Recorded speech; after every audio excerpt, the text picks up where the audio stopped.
SLT Mobitel, the connection. SLT Mobitel, the connection. ලෙන්ගතුකම වැඩි කරගන්න ලව්ජු රුපියල් 50ට අඩු කළා. මාමේ එන්න අපිට එකක් බොමු.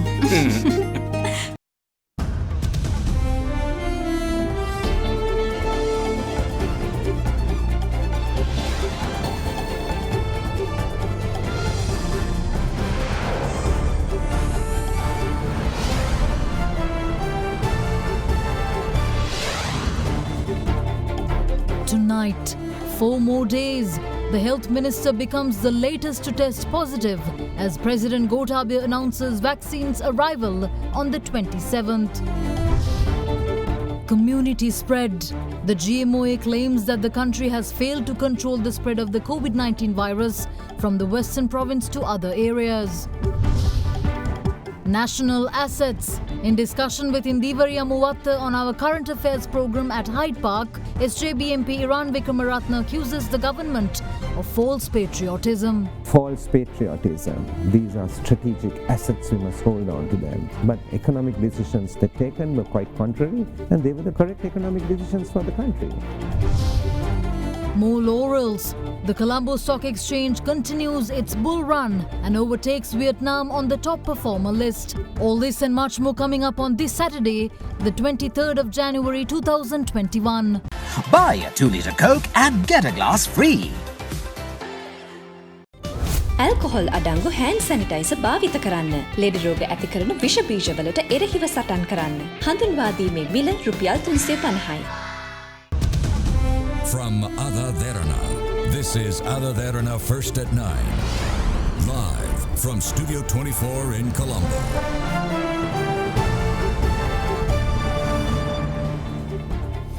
Good evening and welcome to First at 9. I'm Shanella Fernando. Moving on to your top stories for tonight. Editor of the Government Medical Officers Association, Dr. Haritha Aludge, claims that the country has failed to contain the spread of COVID-19 from the western province to other districts. He revealed that the number of COVID-19 cases reported from the western province has reduced, while the rate of infection reported in other districts have risen to 50% of the total new cases. As such, he went on to say that the government should make the coronavirus vaccine available in the country as soon as possible. A total of 787 infections were confirmed from all 25 districts of the country yesterday. The highest number of cases were reported from the Gampar district with 139. The Kandy district reported 108 cases, while 100 coronavirus cases were confirmed from the Colombo district. In addition, 66 infections were confirmed from Kalutharam, 65 from Kurunegala, 61 from Galle, 45 from Matale, 39 from Ratnapura and 23 from Matara. Meanwhile, only 137 COVID-19 cases were confirmed from the other 16 districts. The remaining 3 infections were reported to be Sri Lankan expatriates. Meanwhile, 353 new coronavirus infections have been reported so far today. අපිට පේන තියෙන දේ තමයි දිවයිනේ පරිපාලන දිස්ත්‍රික්ක 25න් 25න්ම රෝගීන් දෛනිකව හම්බ වෙන තැනට ගමන් කරලා තියෙනවා. අද බස් නාහිරෙන් වාර්තා වෙන රෝගීන් ගාන 50කට වගේ අඩු වෙලා තියෙනවා. කියන්නේ අනිත් පළාත්වල මීට කලින් වාර්තා වුණේ මාසයකට කලින් 15ක් 20ක් විතර දෛනික රෝගීන් ප්‍රමාණය. දැන් ඒක 50 දක්වා වැඩි වෙලා තියෙනවා. ඒ හින්දා තමයි අපි අසාර්ථක වෙලා තියෙනවා යම් මට්ටමකින් රටක් විදිහට බස් නාහිර කේන්ද්‍රගත වෙලා තිබිච්ච අවදානම එතන කළමනාකරණය කළා සමස්ත රට පුරා ව්‍යාප්ත වෙන එක වළක්වන්න. ඒ නිසා දැන් ඊයේ දවසේ රෝගීන් 800ක් වාර්තා වුණා නම් අපිට පේන්නේ රෝගීන් 800. නමුත් මහජන සෞඛ්‍ය පද්ධතියට ඒක 800ක් නෙමෙයි. මොකද මේ 800ම ආශ්‍රිතව ආශ්‍රිතයන් බිහි වෙනවා. ප්‍රශ්න තිබුණා වුණත් මේ මොහොතේදී අපේ රටේ ප්‍රමුඛතාව වෙන්න ඕන හැකි ආසන්නතම මොහොතේදී එන්නත් ඔග ලංකාවට ගෙන්වා ගන්න කියන කාරණේ. In the meantime, Sri Lanka's death toll rose by 2 more yesterday, pushing the overall number of COVID-19 related deaths to 278. The victims were both residents of the Colombo district. According to the Department of Government Information, one of the victims, aged 82, had died of COVID pneumonia. The remaining victim, a 51-year-old, died due to COVID pneumonia, septicemia and kidney failure. In other developments, in the period beginning at 8:30 am yesterday to 9 am today, a total of 486 Sri Lankan expatriates have been repatriated. The expats returned from Germany, Italy, Pakistan, Singapore, China, India, Dubai and Qatar. Upon arriving, the returnees were subjected to PCR tests and directed to quarantine facilities. Meanwhile, State Minister of Primary Healthcare, Epidemics and COVID Disease Control, Dr. Sudarshani Fernandopulle, says that since there is a high risk of COVID-19 patients spreading the disease within the first 10 days, a new procedure to identify and control this should be developed. With regard to the treatment of asymptomatic patients, she said that measures will be taken to look into whether they could be treated at designated quarantine centres for the first 10 days and then subject them to home quarantine for the remaining 4 days under medical supervision. In another development, a trial clinic program for the administering of the COVID-19 vaccine to members of the public was held today in 3 locations. The trial runs were held at the Piliyandala Medical Officer of Health Office, the Piliyandala District Hospital and the Ragama Teaching Hospital. In the meantime, Chief of the National Operations Centre for the Prevention of COVID-19, Army Commander General Shavindra Silva, announced today that 295A Grama Niladhara Division in Derana, Piyathissapura, Anuradhapura will be placed under isolation until further notice. Meanwhile, the total number of recoveries from the coronavirus so far rose to 49,261 after 644 patients successfully recovered from the virus today. As such, the country's active cases currently stand at 7,677. Pay just 500,000 rupees to reserve your unit today. Mulberry Residence. Proving that no one is safe from COVID-19, the head of the country's efforts against the pandemic, Minister of Health Pavitra Devi Vanniyarachchi has tested positive for the virus, becoming the 5th parliamentarian to do so. Meanwhile, Speaker of Parliament Mahinda Yapa Abeyewardena reassured the public that measures will be taken to protect the members of the parliament from contracting COVID-19. Rapid antigen and PCR tests carried out recently on Minister of Health Pavitra Devi Vanniyarachchi have come back COVID-19 positive. The minister's media secretary confirmed this today. Minister Vanniyarachchi is currently the 5th parliamentarian to test positive for the virus. The minister is currently undergoing treatment at a private quarantine facility located in Hikkaduwa. With the health minister's office currently closed, health officials have taken measures to instruct all of those who came into contact with the minister to undergo self-quarantine. Previously, members of parliament Dayasiri Jayasekara, Rauf Hakim, P.L. Nishantha and Vasudeva Nanayakara also tested positive for the virus. However, State Minister Dayasiri Jayasekara had successfully recovered from the coronavirus earlier this week. Meanwhile, Speaker of Parliament Mahinda Yapa Abeyewardena commented on the measures that will be taken to protect parliamentarians from the virus. පාර්ලිමේන්තු තුල corona තත්ත්වයක් කවදාවත් තිබුණේ නැහැ. മന്ത്രിවරු කියන්නේ ඉතින් හැම උත්සවයකටම සහභාගී වෙන උදවිය. ඉතින් එහෙම ගියාම ඒ උදවියට යම් යම් තැන්වලදී මේ ඇදෙන මිසක පාර්ලිමේන්තුව ඇතුළේදී කාටවත් බෝ වෙච්ච බවක් මේ වෙනකන් අපිට දැනගන්න නැහැ. සේවකයෝ ඒ පිටින් එන සේවකයෝ ඒ පළාත්වලදී ආසාදනයට ලක් වෙච්ච උදවිය තමයි ගැන තමයි අපිට තොරතුරු ලැබුණේ. අපි හැමෝටම මේ අවදානම ගැන කියලා තියෙනවා. ඒ වගේම අපි සියලු දෙනාම PCR පරීක්ෂණ වල නිරන්තරයෙන් අපි යොමු කරනවා. එහෙම කළා බලනවා අපේ කණ්ඩායම රැකගන්න ඇතුළේදී. President Gotabaya Rajapaksa today revealed that the first batch of COVID-19 vaccines for Sri Lanka will be imported on the 27th of this month, with the inoculation program set to kick off the very next day. Sri Lanka yesterday granted approval for the emergency use of the UK-developed Oxford AstraZeneca vaccine. The head of state made this revelation during his dialogue with the rural community in Kalutara today. The 7th phase of the President's community engagement program titled Gama Samaga Pilisandarak was worked off today, this time in the Valallavita Divisional Secretariat of the Kalutara district. The President arrived at the Valallavita Yattapatha Kanishta Vidyalaya, where he lent an ear to the grievances of the general public. මේ ගම්මානයේ ගොඩක් දෙනෙකුට ඉඩම් වල ගැටලු තියෙනවා කිසි කෙනෙකුට මැනුම් කටයුතු කරලා ඔප්පුවක් ලබා දීලා නැහැ. සර් මේ හැරි වන සංරක්ෂණයට ඇත්තේ නිදහස් කළ වහාම අපිට මැනලා නෑ එහෙම වහාම කියලා කියන වචනේ පාවිච්චි කරන්න එපා. මට කියන්න හරියට මෙන්න මේක අපි කරනවා කියලා. අනිත් දැනට පාරම්පරිකව ඒගොල්ලෝ පාවිච්චි කරන ඉඩම් ඒගොල්ලන්ට මොකක් හරි බලපත්‍රයක් දෙත හැකිනේ මනිනකම්. හරි තීරණයක් ගන්න. ඒකට අවශ්‍ය කරන ඉඩම් කච්චරි ටික අපි දැන් ලබන මාසෙ තුල පවත්වන්න සැලසුම් කරලා තියෙනවා. ගරු ජනාධිපතිතුමනි බබ්මතු යටපාත කනිෂ්ඨ විද්‍යාලයේ ශිෂ්‍ය ශිෂ්‍යාවන් අදටත් මඩුවක් තමන්ගේ පන්ති කාමරය කරගෙන අධ්‍යාපනය ආධාරනවා. වැස්සට තෙමෙනවා අපිට සමහරක් වෙලාවට දවසට පීලියට 4ක්ම කට් වෙනවා ජනාධිපතිතුමනි වැස්සක් වැස්සොත්. දුව කියන්න මුලින්ම කළා වුණ මොකද්ද? මුලින්ම ඕන ජනාධිපතිතුමනි අපේ පාසල දිනු කළා අපිට ඉගෙන ගන්න පාසල් ගොඩනැගිල්ලක් අවශ්‍යයි ජනාධිපතිතුමනි. පාසල් ගොඩනැගිල්ල. දැන් ආණ්ඩුකාරතුමා ඒක පොරොන්දු වෙනවා මේක ගොඩනැගිල්ල ලබා දෙන්නේ. දෙක දෙවෙනි බලාපොරොත්තුව තමයි ජනාධිපතිතුමනි අපේ මේ ක්‍රීඩා පිටිය. හරි ඒක මම හමුදාවට කියලා කළා දෙන්නම්. තුන්වෙනි එක ජලය ගැන තියෙන ගැටලුව ටිකක්. මේකේ බලන්න මොකද වෙලා තියෙන්නේ කියලා. හරි බලන්න සර්. මේ ගමටත් ඒ ප්‍රශ්නය ඇති. The president then addressed the gathering while elaborating on the recent decisions made by the government. දැන් අපිට මේ 27 වෙනිදා පළවෙනි එන්නත් ප්‍රමාණය ඉන්දියාවෙන් අපිට නොමිලේ එවනවා ලංකාවට. එතකොට අපි ඊට පහුවෙන්ද ඉඳලම මේ එන්නත ලබා දෙනවා. ඒ අතරතුර අපි ඉක්මනින්ම ඊළඟට චීනයෙන් රුසියාවෙන් ඒ වගේම මිලදී ගන්න ඉන්දියාවෙනොත් ලලිත් විරතුංග ඉක්මනින්ම ඒකට කටයුතු කරගෙන යනවා. අපිට ඒක කඩිනමින් ලබා දෙන්නට පුළුවන්.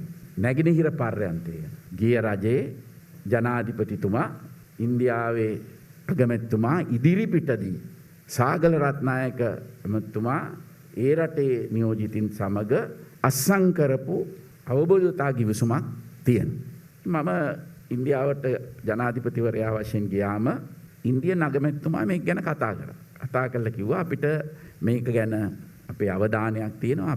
අපිත් එක්ක තමයි මේ ගනුදෙනුව කරන්නේ. ඉතින් අපි කැමති අපේ යම්කිසි සමාගමකුත් යම්කිසි ප්‍රමාණයක් මේකේ වැඩ කරොත් අපිට මේක තව දියුණු කරන්න පුළුවන්. අපි ඒ වෙලාවේ අත්සන් කළ තිබුණු ගිවිසුම පිළිබඳව මම කිව්වා ඒ ගිවිසුම විදියටම කරන්න බෑ අගමැතිතුමනි. මොකද ඒකෙන් අපි ණයක් ගන්න වෙනවා. අපිට මේ වෙලාවේ ණය ගෙවන්න බෑ. මම කිව්වා අපි ඊට වඩා වෙනස් ක්‍රමවේදයක් යෝජනා කරන්නම්. දැන් මේ හුඟක් වෙලාවට මට කියනවා ඔබතුමා මේවා කියන්න යන්න එපා. මේක ඇමතිතුමාටම කියන්න දෙන්න කියලා. නමුත් රටේ නායකයා හැටියට මම හැම වගකීමක් උභාරනවා. අනිත් රජවල් වගේ මේක ඇමතිතුමා මේක මම දන්නේ මේක අගමැතිතුමා මේක මම දන්නේ නැහැ. එහෙම කියන්න සූදානමක් මම නැහැ. මම දෙයක් මේ රජය කරනවා නම් ඒකේ පූර්ණ වගකීම මම බාර ගන්නට ඕන. අපි ක්‍රමවේදයක් යෝජනා කරා. මේ ව්‍යාපාරය නැති කරගන්නෙත් නැතුව බදු දෙන්නෙත් නැතුව විකුණන්නෙත් නැතුව අපි දැන් කරන්නේ ආයෝජනයක් කරන ක්‍රමවේදයක්. විශේෂයෙන්ම මට මාව පත් කරනකොට තිබුණු ලොකුම දෙයක් තමයි මේ රටේ තියෙන දූෂණය. දැන් අපි ගමු විශාලම චෝදනා තියෙන තමයි රේගුව. හුඟක් ඒවා ඇත්ත. හමුදාවේ නිලධාරියෙක් මම පත් කරා අධ්‍යක්ෂක ජෙනරාල් වල හැටියට. නමුත් සාර්ථක ලෙස ඒක මට ඕන තරමට සිද්ධ වෙලා නැහැ. ඉතින් මම ඉදිරියේදී ඉක්මනින්ම ඊට වඩා දරුණු තීරණ ගන්න වෙනවා. මේ රේගුවේ ඉන්න සියලුම නිලධාරීන් එළියට දාලා හරි මේක හදන්න මම ක්‍රියා කරනවා. More news on the other side of this break. Stay tuned.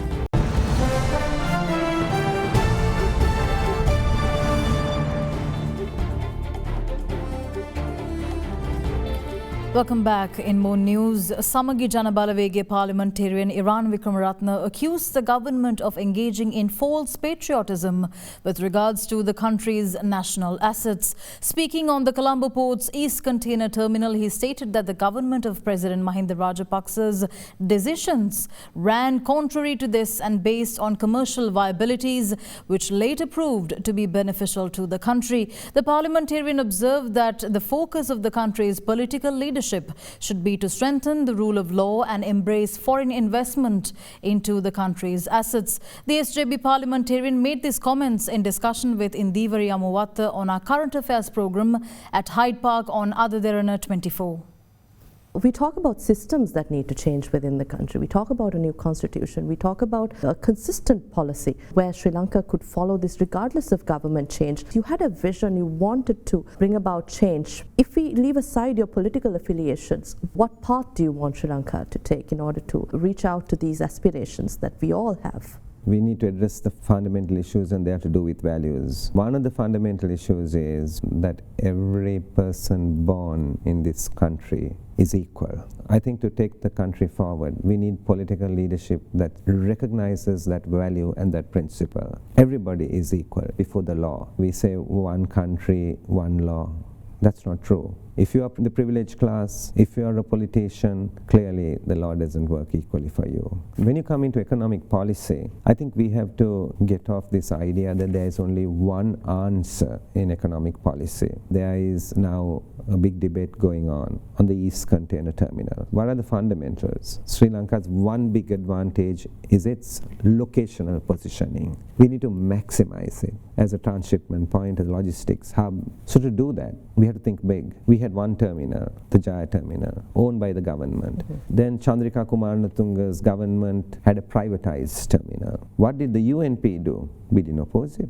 Mahinda Rajapaksa's government comes in. They create CICT, a Chinese-owned terminal. Again, a terminal which is very, very profitable. But what is the language that they use? We will not sell anything. False patriotism. These are strategic assets. We must hold on to them. But economic decisions they've taken were quite contrary, and they were the correct economic decisions for the country. Now there is a debate about the East Terminal. What is this debate about? Our vision has to be bigger. Investment has no race or color. It's the rule of law that's important. If we are really going to develop this country economically, it's not just the East Terminal. We need the East Terminal. We need the West Terminal. We need Northern terminals. Global politics can change. We can't do this on our own. We need the foreign investment to do it. So it takes vision, but it takes political courage to do these things. You did speak about investments and that investment shouldn't be decided based on color, race or country. But there has been a lot of political controversy surrounding China,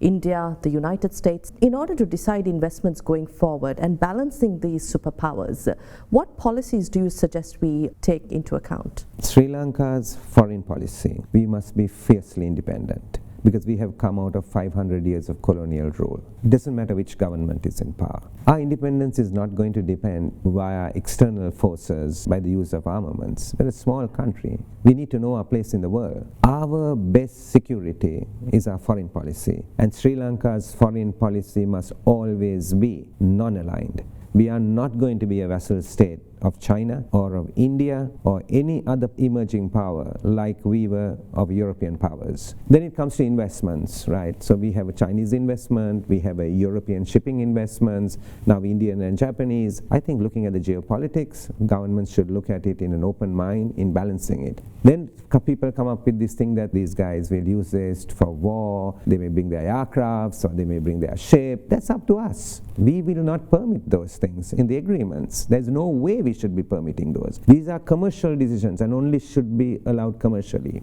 So I think the Sri Lankan leaders need to understand this. That's the route that we have to actually take. We should not be running away. We should look at the commercial viability. We should look at the benefit to the normal people in this country, and we have to take bold decisions. Foreign Minister Dinesh Gunawardena told the delegates of the Asian Cooperation Dialogue's virtual ministerial meeting that Sri Lanka is now open for tourism once again. The Foreign Minister offered assurances that the process has involved all steps to ensure the safety and security of both the Sri Lankan population and tourists as well. In his address at the 17th Ministerial Meeting of the Asia Cooperation Dialogue earlier this week, held under the theme New Normal and Safe and Healthy Tourism, Foreign Minister Dinesh Gunawardena announced that Sri Lanka has opened its borders after much consultation, preparations and the implementation of steps to ensure the safety and security of Sri Lankans and tourists as well. Commending the Turkish government for hosting the virtual meeting, Foreign Minister Gunawardena stated that Sri Lanka is committed to the group's ambitious work plan in line with the UN's 2030 Agenda for Sustainable Development to promote inclusive growth in the region. Minister Gunawardena also stated that Sri Lanka is focusing on a friendly and non-aligned foreign policy with a special focus on Asia. The Foreign Minister added that Sri Lanka is aware of the transformative impact science, technology and innovation could contribute to the 2030 Agenda. Further, he stated that the importance of this pillar was amply demonstrated as the world embraced the new normal from the beginning of 2020 with a view to adapting to the disruption brought on by the pandemic. He insisted that all member states need to invest more in this important pillar by creating platforms for knowledge sharing in order to recover collectively from a global issue. With a view to boosting trade and keeping supply chains moving, a delegation of Sri Lanka Chamber members and officials of the Export Development Board participated in the conference. The meeting saw the adoption of the Ankara Declaration on mitigating the adverse effects of the pandemic and recovery efforts focusing on tourism. Minister Gunawardena also stated that the government of Sri Lanka made special provisions and granted concessions to the services sector affected severely by global restrictions on travel. He stated that member states whose economies are also dependent on tourism will understand the burden placed on governments to ensure safety and security of all stakeholders and outlined the need to collaborate with all states transparently and support each other in finding collective solutions. Meanwhile, during a telephone call between Foreign Minister Dinesh Gunawardena and his counterpart from the Philippines, Teodoro L. Locsin, yesterday, an agreement was reached to focus on new strategies to further strengthen the existing economic, political, social and international relations between the two countries. During the discussion, the two sides also discussed the establishment of an embassy of the Philippines in Sri Lanka and the commencement of flights between the two countries. Minister of Foreign Affairs Locsin also agreed to share best practices in securing foreign employment opportunities for Filipino workers in foreign countries. During the talks, both parties also pledged to work together in the manufacturing and services sector and to provide greater opportunities for the exchange of views between the chambers of commerce and industry of the two countries. The committee appointed to study the cost of the reforestation of the 2,388 acres of forest destroyed in the Vilpattu National Park to make way for an IDP relocation project has presented its estimate to the Attorney General. The committee has estimated the cost to be a staggering 1.21 billion rupees, which according to the court ruling will have to be borne by former Minister Rishad Badiuddin, the architect of the relocation project. Controversy erupted in the country over the destruction of the Vilpattu forest for the relocation of internally displaced persons from the eastern province after media coverage exposed the mass-scale environmental damage. Following this, in 2015, a petition was filed in the Court of Appeal against deforestation by the Centre for Environmental Justice. The petition revealed that a staggering total of 2,388 acres of the Kallaru Forest Reserve, located north of the Vilpattu Forest Reserve, had been cleared for construction work. The Centre for Environmental Justice also requested the Court of Appeal to order the removal of the illegal constructions that were put up after 2010 that had caused serious environmental damage. After considering the facts of the petition, the Court of Appeal set the date for its final decision on June 5, 2018, but then postponed the ruling on 4 occasions. The case was then finally taken up on November 16, 2020, where the court ruled the clearing of the Kallaru Reserve and the construction of illegal settlements to be illegal.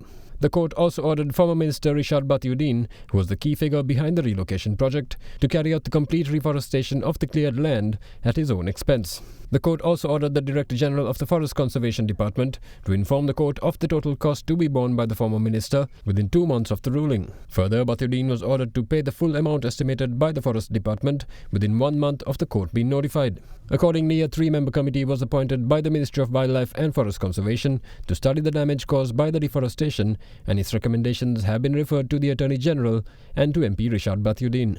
In its recommendations, the committee has estimated the cost to be borne by the MP at a massive 1.2 billion rupees. Rishad බදුරුදීන් අමාත්‍යවරයාට නැවත වන වගාව සිදු කිරීම සඳහා කෝටි 121ක් ගෙවන්න කියලා මේ වෙනකොට වන සංරක්ෂණ දෙපාර්තමේන්තුව විසින් නීතිපතිවරයාට යවලා තියෙනවා කෝටි 121ක් වන සංරක්ෂණ දෙපාර්තමේන්තුවට ගෙවීම ඇතුලේ අපිට පුළුවන් වෙනවා KR 825ක භූමි ප්‍රමාණයක නැවත වන වගාව සිද්ධ කළා වනාන්තර හානිය වළක්වා ගන්න.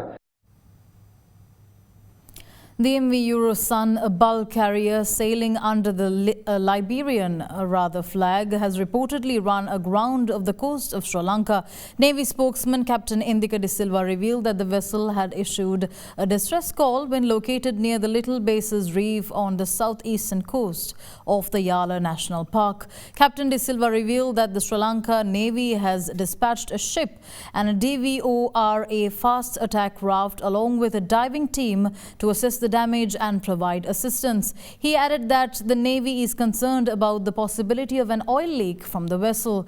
The diving team is expected to carry out an underwater inspection to check for any possible leaks. Captain De Silva stated that so far the Navy is unaware of the reason for the vessel to have sailed close to the country's shoreline. The vessel was on its way to the Trincomalee port when the incident happened.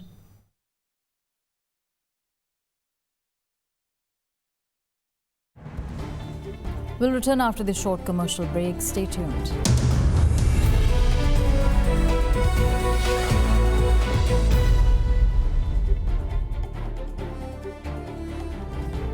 Welcome back in your business news. Following record gains in the Colombo Stock Exchange yesterday, spurred on by the government's approval for the AstraZeneca's COVID-19 vaccine, the CAC has overtaken Vietnam's exchange in performance for this year so far. The CAC All Share Price Index has recorded a massive 24.9% in the first 22 days of the new year.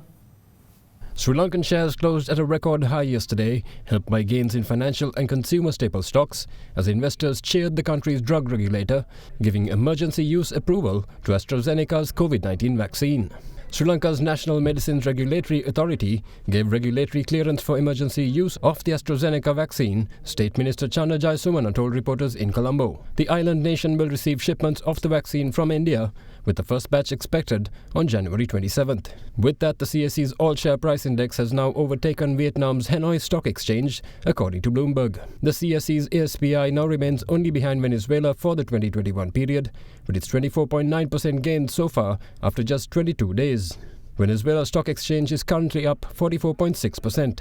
Sri Lanka also leads Bulgaria's BSE Sofix index, which has posted an 11.07% gain. Just below is Bermuda's stock exchange with a gain of 10.34%.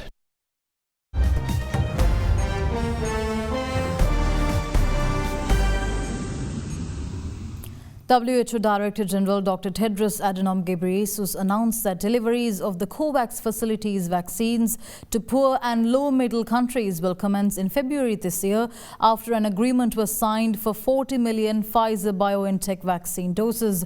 Meanwhile, a new cluster has emerged in Harbin in the China's northeast of both symptomatic and asymptomatic cases, prompting a citywide testing program.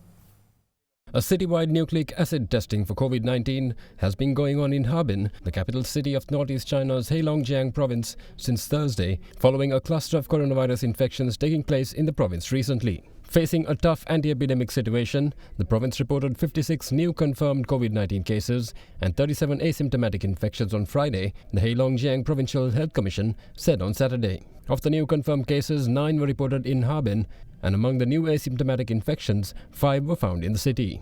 COVAX, a global initiative led by the World Health Organization to ensure rapid and equitable access to COVID-19 vaccines for all countries, said on Friday that it will purchase up to 40 million doses of the Pfizer-BioNTech vaccine, which will be earmarked for delivery to poor and low-middle countries in February this year. Today, I'm glad to announce that COVAX has signed an agreement with Pfizer-BioNTech for up to 40 million doses of its vaccine. Additionally, pending WHO emergency use listing, we expect almost 150 million doses of the AstraZeneca Oxford vaccine to be available for distribution by COVAX in the first quarter of this year. Together, these announcements mean COVAX could begin delivering doses in February, provided we can finalize a supply agreement for the Pfizer-BioNTech vaccine and emergency use listing for the AstraZeneca Oxford vaccine. COVAX is on track to deliver 2 billion doses by the end of this year. Meanwhile, Brazil received 2 million doses of the AstraZeneca coronavirus vaccine from India yesterday, confirming a report saying that the Asian country would begin shipments. The announcement comes amid delays in receiving the vaccine from India, the latest in a series of miscues surrounding the country's inoculation drive, which has embarrassed the government of President Jair Bolsonaro. International media reported on Thursday that India's Serum Institute, the world's largest vaccine manufacturer, would send doses of the AstraZeneca Oxford University vaccine to Brazil and Morocco. Legendary talk show host Larry King has passed away today at the age of 87. Talk show icon King presided over 63 years of interviewing the world's most prominent personalities, from heads of state, politicians, sports personalities and controversial figures. King reportedly passed away in hospital, but no confirmation of his cause of death was given. A statement was posted on his verified Facebook page announcing his passing.